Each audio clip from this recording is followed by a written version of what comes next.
कृष्ण भगवंताने आटोपट राण्या कसं काय करून घेतले आणि त्याचं लग्न कसं झालं ते सांगणार आहे.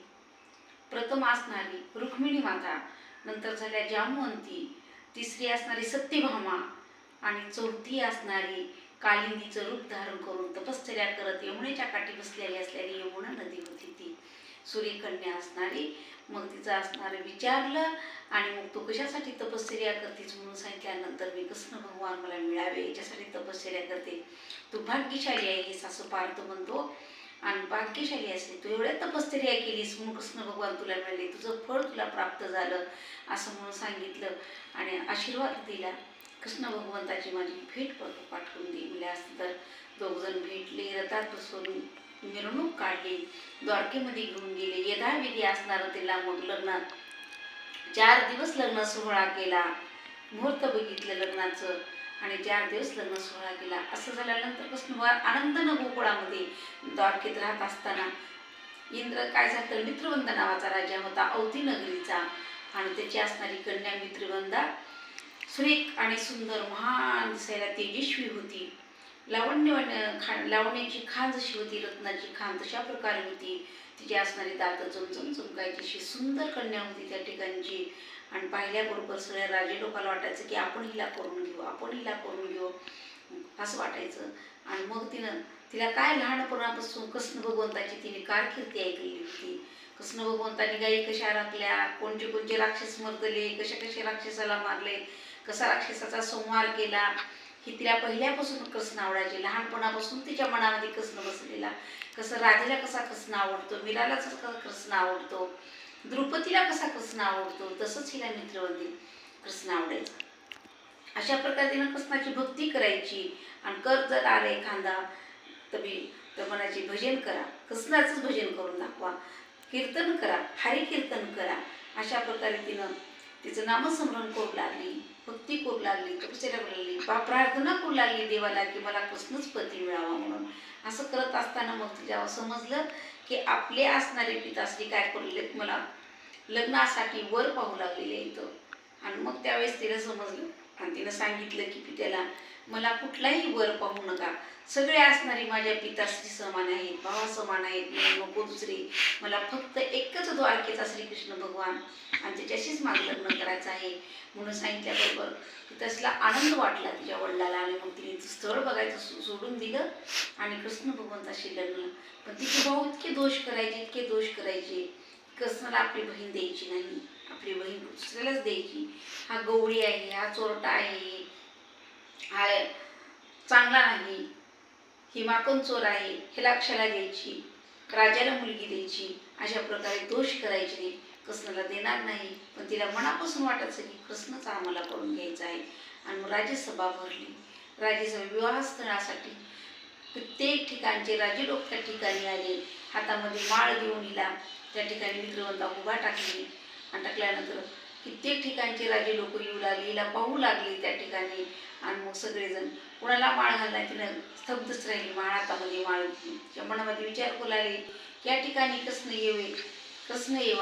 कृष्ण येवा असं मनामध्ये हेवा वाटू लागला. तिला ध्यान करू लागले. आणि तितक्यामध्ये कृष्ण भगवान काय सगळ्याच्या मनोकामना इच्छा जाणणारा परमेश्वर हा भगवान आहे, यांच्या कानावरती शब्द पडले आणि लगेच ते असणारे आले मित्रवंदीला त्या ठिकाणी. मग त्या ठिकाणी मित्रवंतीनं काय केलं, कृष्ण भगवानचा पाहिल्याबरोबर एवढा आनंद झाला की आनंद तिचा गगनामध्ये मावेना गेला.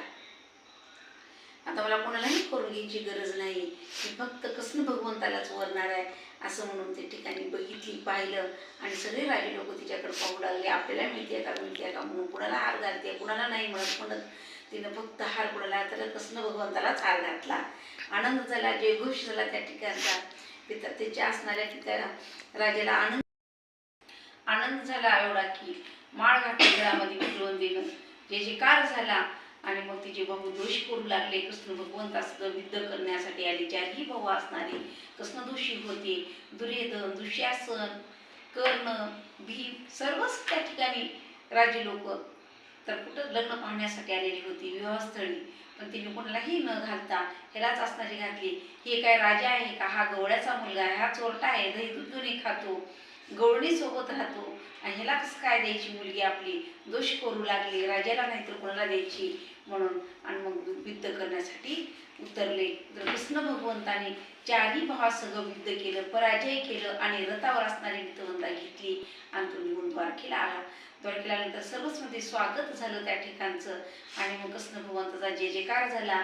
राजवाड्यामध्ये पोचले, आनंदी आनंद त्या ठिकाणी झाला. आणि मग वेतापूर्वासह त्या ठिकाणी मित्रवंदीचं लग्न झालं. लग्न झाल्यानंतर दुसरं लग्न त्या ठिकाणी यज्ञजित्र नावाचा राजा होता आणि त्याला खूप खूप असणारी एक सुंदर अशी कन्या होती यज्ञजिती. तिला इतकं प्रेम करायचं, इतकी सुंदर होती की तिला तर वाटायचं सगळ्या राजावर हेवा वाटायचा, आम्हाला मिळेल का, तुम्हाला मिळेल, कुणाला मिळेल, कोण करून घेऊ म्हणून सगळे राजे लोक त्याला मागणी घालायची. पण त्याचा एक पण होता मोठा, इतकं त्याला स्वरूपवान होती, इतकी सुंदर होती.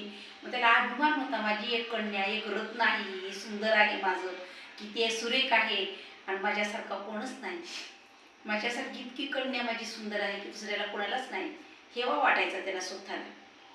असं करत असताना त्याला एक युक्ती सुचली की त्याने म्हणला 7 बैल येतो आणि ह्या 7 वर्षवाला पण रचला की एकदाच असणारं व्यसन घालायची टोचून.